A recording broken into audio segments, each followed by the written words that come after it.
I thought today was the best day to look forward to 2025 and the potential debuts and big returns that we could see in WWE, with the landscape about to change forever in WWE. Who are going to be the groundbreaking superstars to create the monumental moments in 2025? First up, Penta. Now, I'll be honest, this one kind of feels like cheating because we're already seeing teases for Penta on WWE TV. Just this past Monday, this symbol showed up on screen. Lots of outlets and dirt sheets reporting that this is for the upcoming debut of Penta. Now, I think a lot of fans are wondering if the former AEW wrestler Penta is going to show up on that first Raw on Netflix, January 6th.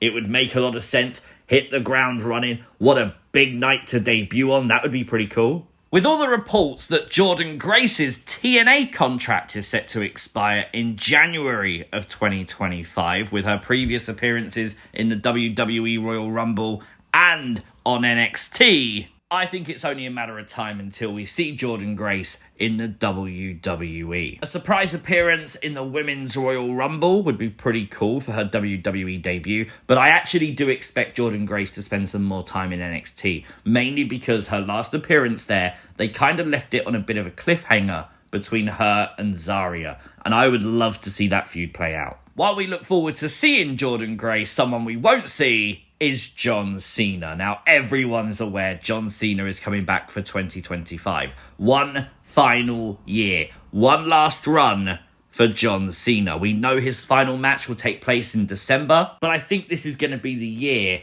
of John Cena. Not only John Cena giving us one last run, but us being able to give back to John Cena too. Every premium live event so far, I believe, is being built up as John Cena's final Elimination Chamber, WrestleMania, SummerSlam, Survivor Series. That's what I expect. Surely John Cena is going to be there for Raw on Netflix come January 6th, probably in the Royal Rumble. I really hope WWE gives him an Intercontinental title run. I also hope he wins another World Championship. Let's just make this the year of John Cena. It's also been confirmed we're going to see the retirement match of Bill Goldberg in 2025. So Goldberg's coming back. A lot of reports out there that he's going to wrestle 2 matches, not just one. I don't know when Goldberg returns, but I think we'll see him at WrestleMania, and potentially we'll see him again in Saudi Arabia is my guess. While we're talking about that, I hope his final match is against Bron Breakker. Also, let John Cena's final match be against Bron Breakker. Let Bron Breakker have the accolade at the end of 2025 of retiring Goldberg and John Cena. That would be huge.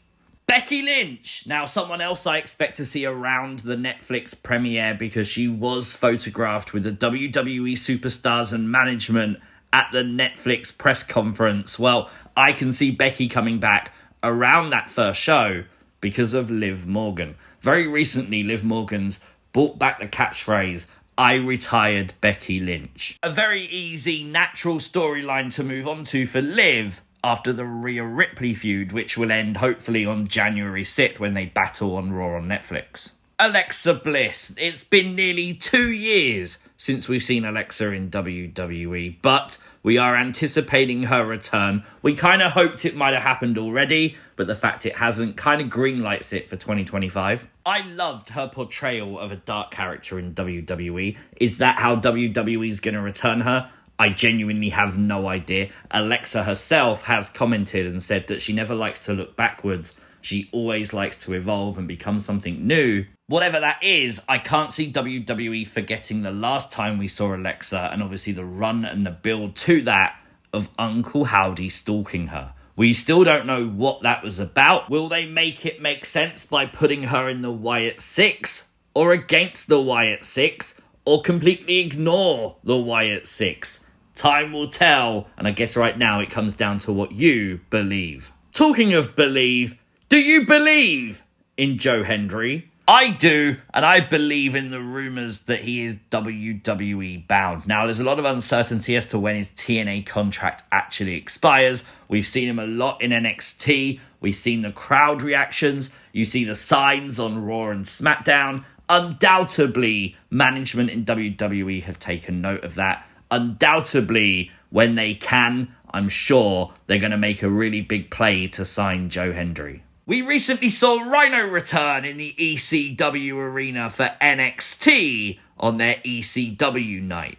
Now, I don't think we're going to get a run from Rhino in WWE, but the news is he has left TNA, and I think he's going to go into the WWE Hall of Fame. Potentially signing a Legends contract and potentially then even wrestling a match if WWE do that NXT ECW show again in 2025. The Queen, Charlotte Flair. Someone who, again, I feel like we kind of expected her return maybe a little bit earlier. Someone who else I think they've held off on to bring her back in a big way at the start of 2025. It's been well documented by Charlotte herself that she's been in-ring training, and I feel like her return is imminent, whether it be at the start of the year or potentially in that Royal Rumble match. I think a bout with Nia Jax, Tiffany Stratton makes a ton of sense. Ricky Starks, this is a name that comes up every opportunity people get to talk about people moving from AEW to WWE. There's a lot of drama around Ricky Starks in AEW, and it definitely feels like it's getting to the boiling point that when Ricky Starks' contract expires, he will be moving to WWE. And honestly, I feel like that's the right thing for him. I think his character needs structure, and I don't think it's got any direction at all in AEW. In WWE, they seemingly know how to book people. Look at people like Lexus King. They've done a really good job in giving him a character, giving him direction. Hopefully, they can do the same thing for Ricky. We know that Miro has asked for his release from AEW. We don't think it's been accepted, but we know he's asked. We don't know when his contract expires with AEW, but again, if he is granted that release, I think Miro will move across to WWE. I'm also sure the date it will happen. Obviously, it's going to be on Rusev Day. A lot of people seemingly want Malachi Black to go back to WWE. Again, we're not aware of when his contract with AEW expires, but if it does expire this year, I think he'll jump back to WWE. Here's an interesting one. Kylie Ray. Now, we know that Kylie Ray is signed to a WWE ID contract. Now, that does not guarantee her a spot on WWE's main roster by any means. But I feel like she's the biggest name we've seen ID sign so far. And I really feel like you're going to want to push someone as a success story of the ID system.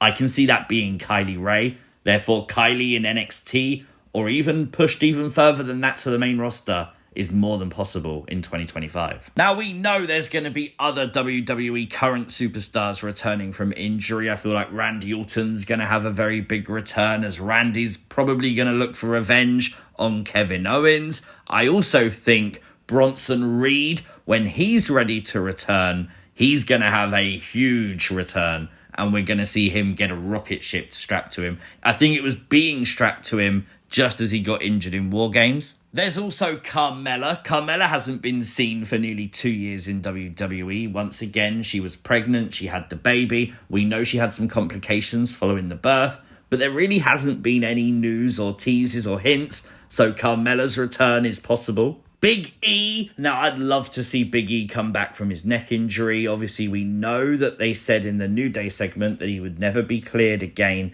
And if that is the case, bring him back as a manager. Get him a tag team that could feud with his former New Day friends. And of course, The Rock. The Rock, I don't even class this as a return at this point. We know he's on the board at TKO. We know The Rock is going to be around.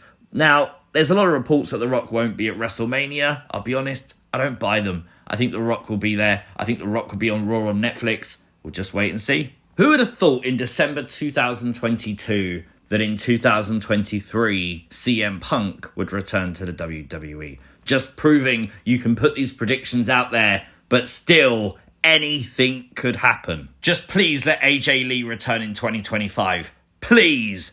But let me know your thoughts, your predictions. Who do you think's going to debut in WWE in 2025? Let me know in the comments section down below. If you are new to the channel, hit the subscribe button, like the video, share the video, and I'll catch you as always next time. Peace!